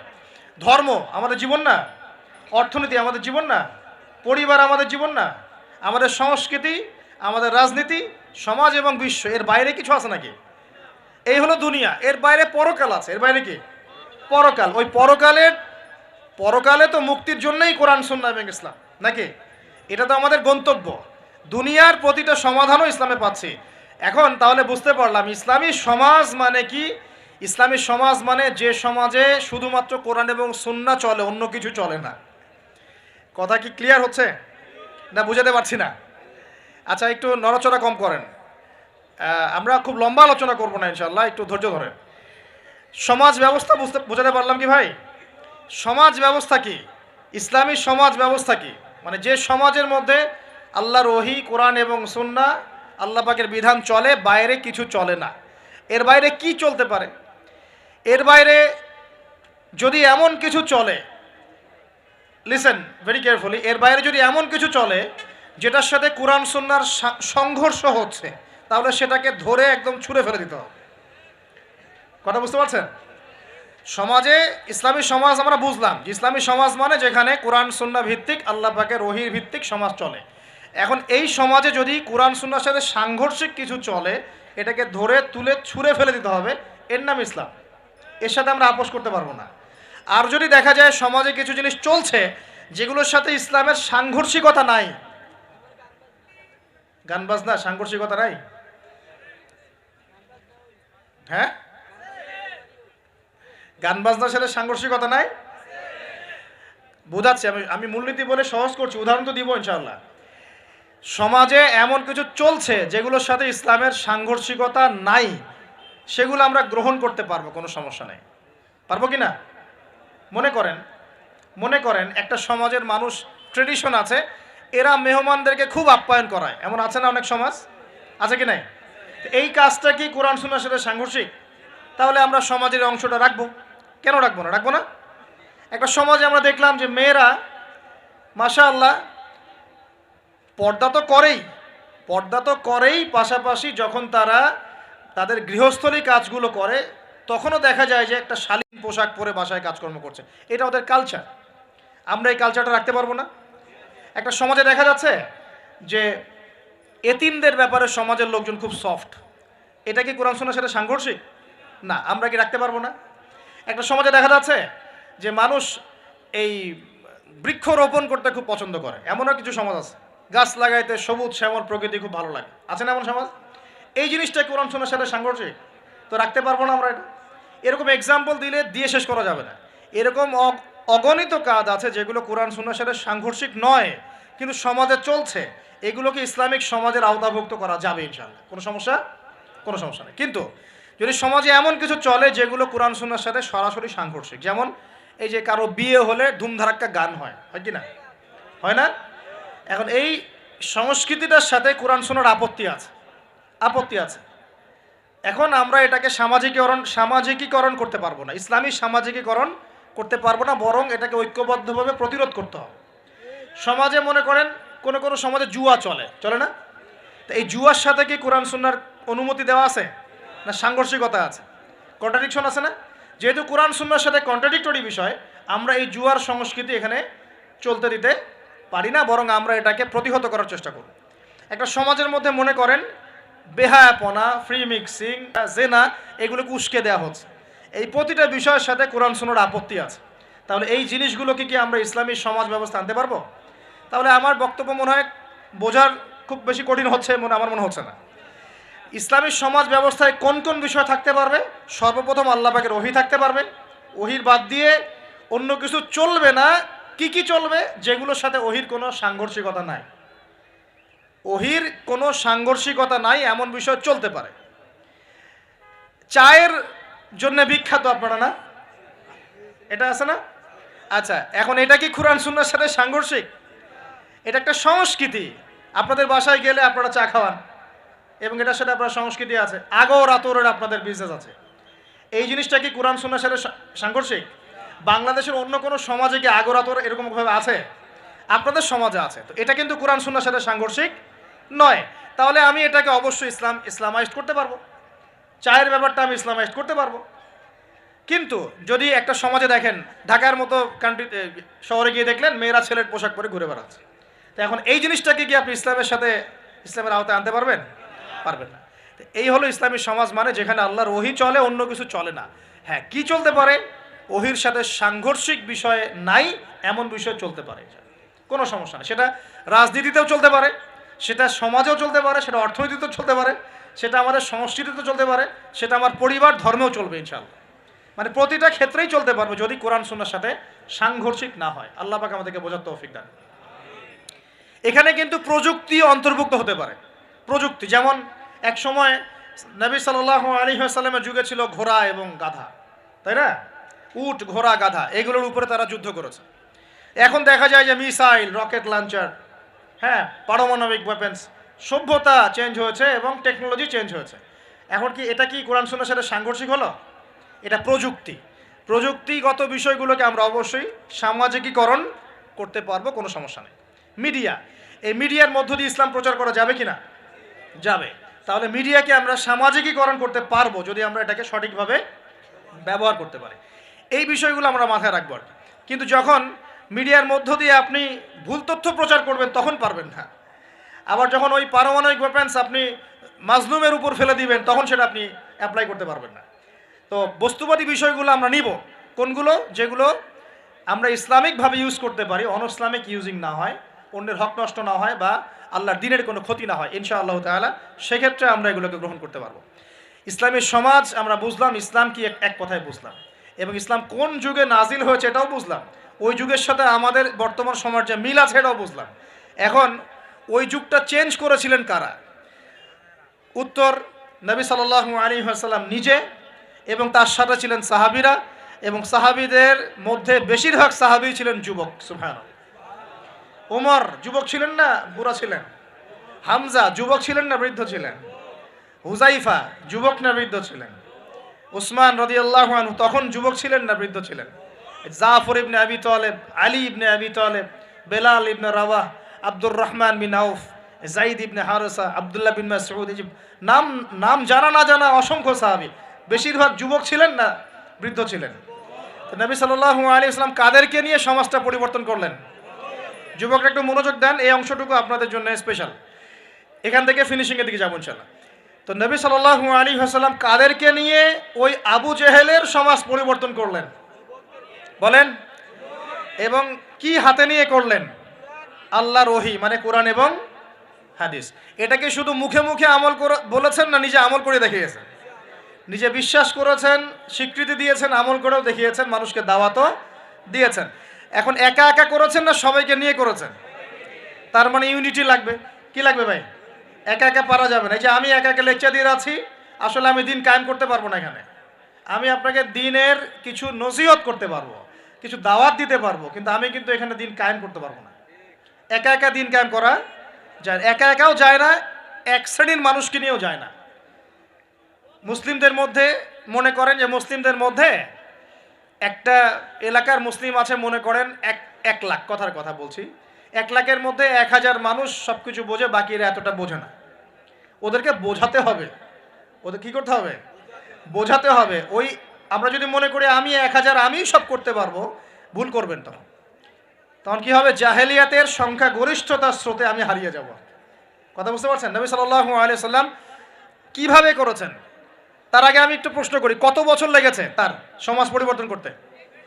বলেন। 23 বছর। এই তো মাশাআল্লাহ। 23 বছর পরে ওই মক্কায়, ওই আবু জেহেলের যুগেই, আবু জেহেলের সেই যুগ কি আর বাকি থাকলো? 23 বছর পর কি শিরক ছিল ওই যুগের মধ্যে? আর মক্কায় কোনো সুদ ছিল? মক্কায় কোনো মাদক, কোনো জেনা, ব্যভিচার, মেয়েদের শ্লীলতাহানি, ধর্ষণ, জেনা, হ্যাঁ, গুম খুন, তারপরে আপনার এই যে গোচ্চ হানাহানি, মারামারি, কোনোটা কি আর বাকি ছিল? মানে 23 বছরের সমাজ টোটাল নিট অ্যান্ড ক্লিয়ার, সাফ।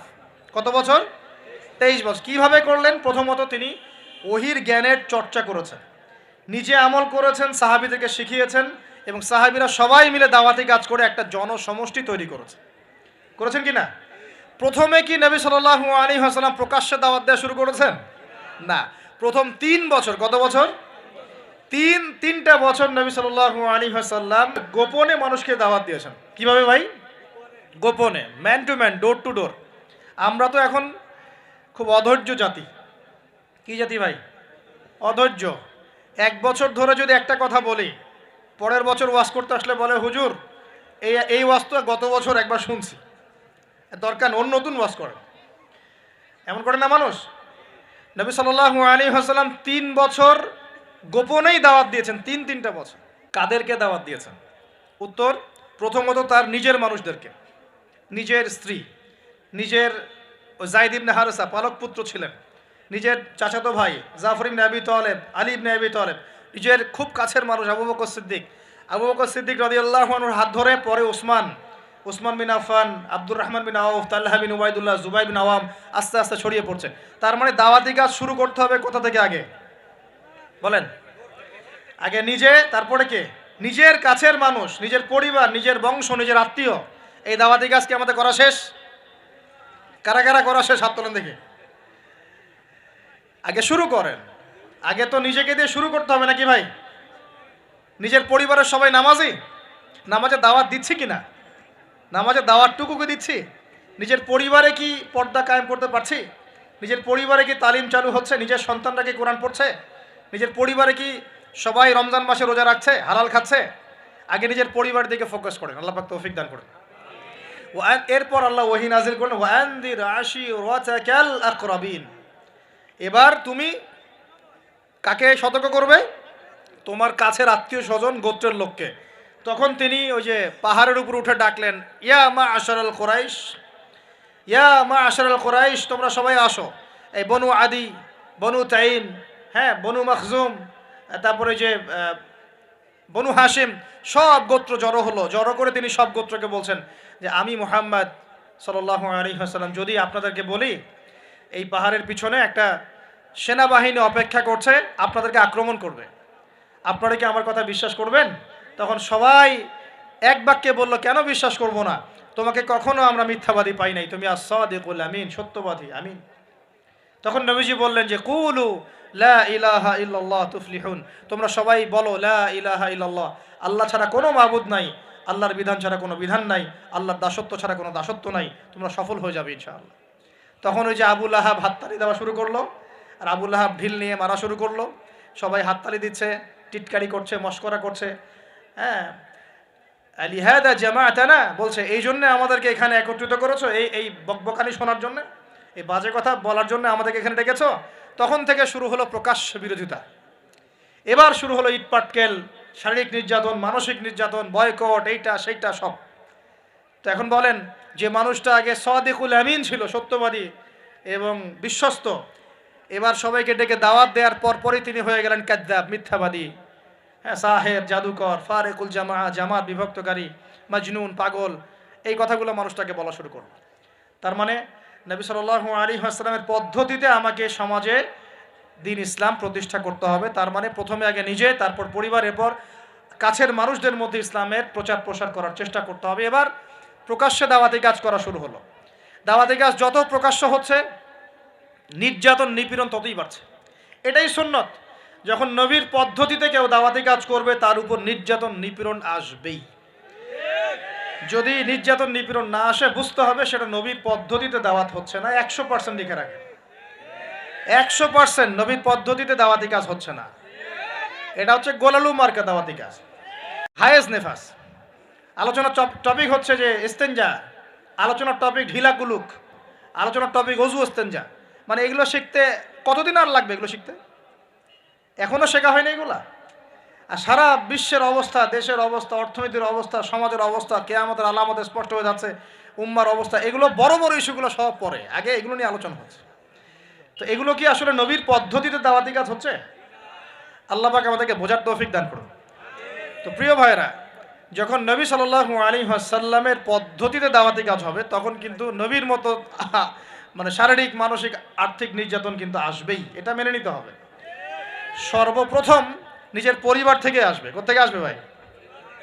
সর্বপ্রথম আসবে নিজের পরিবার থেকে। মনে রাখবেন, পরিবার থেকেই সর্বপ্রথম বাধা আপনাকে পেতে হবে যদি আপনি দ্বীনের পথে চলতে চান। কারণ এখনকার সমাজের বেশিরভাগ পরিবার ইসলামিক পরিবার নয়। কোনো কোনো সময় পারিবারিক সাপোর্টের অভাবে দিনদার অনেক মানুষও দেখা যায় ট্র্যাক থেকে বিচ্যুত হয়ে যায়, এমন হয় না? পারিবারিক সাপোর্ট একটা বড় জিনিস। আমাদের নবী সাল্লাল্লাহু আলাইহি ওয়াসাল্লামকে চতুর্দিক থেকে মানুষ আক্রমণ করলেও পরিবারে তার স্ত্রী খাদিজা রাদিয়াল্লাহু আনহা তাকে বুকে আগলে রেখেছিলেন। এটা অনেক বড় একটা মানে প্রশান্তির জায়গা, যে সমাজের মানুষ আপনার এগেনস্টে কাজ করছে, কিন্তু পরিবারে গিয়ে আপনার স্ত্রী আপনার কাছে, আপনার অনুগত, তাকে, সে আপনাকে বুস্ট আপ করছে, আপনাকে উৎসাহ দিচ্ছে, আত্মবিশ্বাস দিচ্ছে, আপনি কিন্তু আবার পথ চলতে পারবেন ইনশাআল্লাহ। এই জন্য আমি বারবার বলি যে বিয়ে যদি করতেই হয়, তাহলে দিনদার একজন নেককার মেয়েকে বিয়ে করেন, খাদিজা রাদিয়াল্লাহু আনহার মতো একটা মেয়েকে বিয়ে করেন। আর যদি ওই যে দিনদার ক্যাটরিনা খুঁজতে যান, তাহলে সারা জীবন ওই পস্তাইতে হবে আর কি। আল্লাহ বোঝার তৌফিক দান করুন। দিনদারিতা দেখে বিয়ে শাদী করেন। চাচা আবু তালেব তিনি কিন্তু মুসলিম নন, অমুসলিম হয়েও তাকে পারিবারিকভাবে সাপোর্ট দিচ্ছেন। পারিবারিকভাবে সাপোর্ট তো অনেক ইম্পর্টেন্ট। আর যখন পরিবার থেকে সাপোর্ট থাকে না, তখন মানুষ কিন্তু ট্র্যাক থেকে সরে যায়। যাই হোক, গভীরে যাই না। নবী সাল্লাল্লাহু আলাইহি ওয়াসাল্লাম যখন দাওয়াতি মিশন শুরু করলেন, ইসলামী সমাজ প্রতিষ্ঠার চেষ্টা করতে লাগলেন, তখন এই পারিবারিক বাধা, আত্মীয়দের মধ্য থেকে বাধা, সামাজিক বাধা আসতে লাগলো। এক পর্যায়ে হিজরত করতে হয়েছে আবিসিনিয়ায়, তারপর তায়েফ, তারপরে গিয়ে মদিনায়। এখন মদিনায় আলহামদুলিল্লাহ আল্লাহ রাব্বুল আলামিন দিনটাকে প্রতিষ্ঠা করলেন এবং সেখানে নবীকে শক্তিশালী করলেন, সাহাবীরা শক্তিশালী হলেন, আস্তে আস্তে গাজওয়াগুলো হলো, সারিয়াগুলো হলো।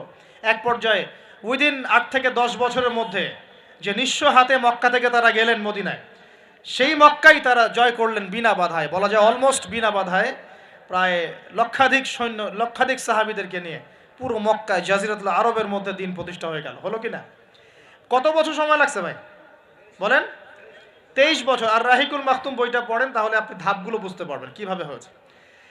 আমি পয়েন্ট আউট করছি যে কোন কোন পয়েন্টের দিকে তারা বেশি ফোকাস করেছে, কোন কোন কাজগুলো তারা বেশি করেছেন, এবং যুবকদেরকে দিয়েই কাজগুলো করানো হয়েছে।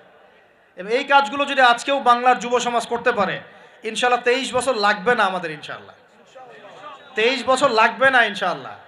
কারণ আল্লাহ পাক তো তার নবীর মাধ্যমে জানিয়েছেন যে আখিরুজ জামানে আস্তে আস্তে কি হতে যাচ্ছে সামনে। আগে তো এটা জানা ছিল না যে তখন কি হবে, এখন তো আমরা জানি যে সামনে কি হতে যাচ্ছে।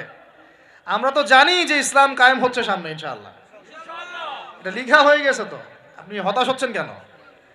আমরা এখানে যারা বসে আছি, আমরা কেউ যদি বেঁচেও না থাকি, আল্লাহ না করুক, তারপরও দিন কায়েম হবে। বাংলাদেশে এখন যত আলেম ওলামা আছে না, সবাই যদি মারা যায় তাও দিন কায়েম হবে। অতএব ইসলামী সমাজ তো সামনে আসছে, বুঝতে পারলাম। এখন আমার পয়েন্ট, আমার মানে ফাইন্ড আউট করা পয়েন্টগুলো হচ্ছে এই কয়েকটা পয়েন্ট। আমি 10টা পয়েন্ট বলছি এখানে। এক, নবী সাল্লাল্লাহু আলাইহি ওয়াসাল্লাম সাহাবীগণ, স্পেশালি যুবক সাহাবীগণ, সাহাবীদের মধ্যে বেশিরভাগই যুবক ছিলেন। যুবকরা আপনারা ভালো করে বোঝার চেষ্টা করেন, তারা ইসলামী সমাজ প্রতিষ্ঠার জন্য প্রথমত নিজের আগে জ্ঞান চর্চা করেছে। কি করেছেন ভাই? নিজেরা আগে কোরআন হাদিসের জ্ঞান চর্চা করেছেন। যত বড় বড় লেকচার দেন, নারায়ে তাকবীর, আল্লাহু আকবার স্লোগান তোলেন, আইওয়াজ শোডাউন, যাই করেন, জ্ঞান চর্চা না করা পর্যন্ত দিন প্রতিষ্ঠা হবে না। জ্ঞান চর্চা করতে হবে। রাজি আছি ইনশাআল্লাহ ভাই? আমরা রাজি আছি তো ইনশাআল্লাহ যে আমরা আল্লাহ পাকের কোরআন এবং নবীর সুন্নতের জ্ঞান অর্জন করবো ইনশাআল্লাহ। এবং জ্ঞান অর্জন একটা ধারাবাহিক প্রক্রিয়া, একদিন 2 দিন করে থেমে যাব না। আমরা প্রতিদিন একটু একটু একটু একটু করে আগাবো ইনশাআল্লাহ। একটা রুটিন ফিক্স করে নেবেন, ডেইলি 1 ঘন্টা করে আপনি পড়াশোনা করার চেষ্টা করেন। আমি অনেক লেকচারে কিছু সিলেবাস বলেছি, আপনাকে কোরআন পড়তে হবে, আরবি ভাষা শিখতে হবে, হাদিসের কিতাবগুলো পড়বেন, ইতিহাস, ইসলামের ইতিহাস পড়বেন, ইসলামিক অর্থনীতির বইগুলো পড়বেন, বড় বড় রিনাউন্ড ওলামায়ে কেরামদের বইগুলো পড়বেন, সিরাত পড়বেন, আকীদার বই পড়বেন, ফিকহের কিছু বই পড়বেন। মানে আপনার একটা ক্লাসিক্যাল পড়াশোনার ধারা থাকতে হবে। এবং এই পড়াশোনা একা একা করা যাবে না। কিছু বই আপনি একা হয়তো পড়তে পারবেন, কিন্তু অনেক কিতাব আছে যেগুলো আপনি একা পড়তে পারবেন না। আপনার বিজ্ঞ ওলামায়ে কেরামের সোহবত দরকার আছে। এটার দায়িত্ব আপনার, আপনি খুঁজে বের করবেন কার সোহবতে আপনি যেতে চান। আল্লাহ পাক আপনাকে তৌফিক দান করুন। প্রথম কথা জ্ঞান অর্জন। 2 নম্বর, দিন প্রতিষ্ঠা ইসলামী সমাজ ব্যবস্থার জন্য সাহাবীগণ নিজেরা আমল করিয়ে দেখেছেন, শুধু জ্ঞান অর্জনই করেন নাই। যে জ্ঞান অর্জন করেছিলেন সেটা আমল করে দেখিয়েছেন। যেমন উমর রাদিয়াল্লাহু আনহু বলতেন যে সূরা বাকারা হিফজ করতে আমার সময় লেগেছে 12 বছর। কত বছর? 12 বছর লেগেছে সূরা বাকারাটাকে আয়ত্ত করতে। কারণ সাহাবীরা যতক্ষণ পর্যন্ত 10টা আয়াত লেসন নিয়েছেন, 10টা আয়াতের উপর আমল না করা পর্যন্ত নতুন করে দার্স নিতেন না। বুঝতে পারছেন না মনে হয়? মনে করেন আপনি সূরা মাউন শিখেছেন, মাউন, আর আইতাল্লাযী ইউকাযযিবু বিদ্দিন, এই সূরা আপনি শিখেছেন। সাহাবীদের সুন্নত ছিল কি, এই সূরাটার উপর তারা আমল না করা পর্যন্ত নতুন লেসন নিতেন না। এভাবে তারা আমল করতেন। আমরা কি এমন করে আমল করি? আমরা যত পারি আগে তথ্য ইনস্টল করতে থাকি। আমাদের জ্ঞান চর্চাটা হচ্ছে তথ্য ইনস্টল করার মতো। তথ্য ইনস্টল করাকে জ্ঞান চর্চা বলে না। এটাকে আমরা ওয়েল ট্রেন্ড বলতে পারি, ওয়েল এডুকেটেড বলতে পারি না। সার্কাসের সিংহ বাঘ দেখেছেন না? লাঠি চাবুকের ভয়ে অনেক কাজ করে না? অনেক কুকুর দেখা যায় না যে ট্রেনিং প্রাপ্ত, যার কমান্ড করে সে ফলো করে না? এটা ওয়েল ট্রেন্ড বলা যায় এটাকে। এ কিন্তু ওয়েল এডুকেটেড না। আমাদের ক্রিটিক্যাল থিঙ্কার্স দরকার, মানে কোরআন সুন্নাহ পড়বে, আমল করবে এবং এটাকে নিয়ে গবেষণা করার চেষ্টা করবে। মানে আমাদের কোরআন সুন্নাহকে নিয়ে গবেষণার একটা প্রজন্ম দরকার, গবেষক প্রজন্ম, ক্রিটিক্যাল থিঙ্কার্স। আল্লাহ পাক আমাদেরকে এই তৌফিক লাভে ধন্য করুন বলে আমি। তো 2 নম্বর, ইনিশিয়েটিভটা হচ্ছে অবশ্যই জ্ঞান অনুযায়ী আমল করতে হবে যদি ইসলামী সমাজ চাই আমরা। আল্লাহ পাক আমাদের সবাইকে তৌফিক দান করুন। সবার আগে আমাকে তৌফিক দান করুন বলি আমি। জ্ঞান অনুযায়ী আমল করার জন্য একটা সুন্নত ফলো করলেই হবে, একজন ব্যক্তিকে জাস্ট ফলো করতে হবে। জীবনের প্রতিটা কাজ নবী সাল্লাল্লাহু আলাইহি ওয়াসাল্লামের সুন্নাহ মাফিক করলেই আপনি জানা অনুযায়ী আমল করে ফেলবেন ইনশাআল্লাহ। পারা যাবে তো ইনশাআল্লাহ? আজকে ঘুমানো থেকে শুরু করে দেন, জীবনের প্রতিটা কাজকে ঢেলে সাজান। কাপড় পরা, ঘুমানো, ঘুম থেকে ওঠা, হ্যাঁ, এমনকি বিছানা ঝাড়া, ইস্তেঞ্জা করা, আপনার ব্যবসা বাণিজ্য, শিক্ষা, এভরি সিঙ্গেল সেক্টর ঢেলে সাজানোর চেষ্টা করেন যে নবীর মতো হচ্ছে কিনা। যদি হয় আলহামদুলিল্লাহ, যদি না হয় তাহলে এখানে আপনার কিছু কাজ করার বাকি আছে। আল্লাহ পাক আমাদের সবাইকে নবী সাল্লাল্লাহু আলাইহি ওয়াসাল্লামের সুন্নাহ মাফিক জীবন গড়ার তৌফিক দান করুন।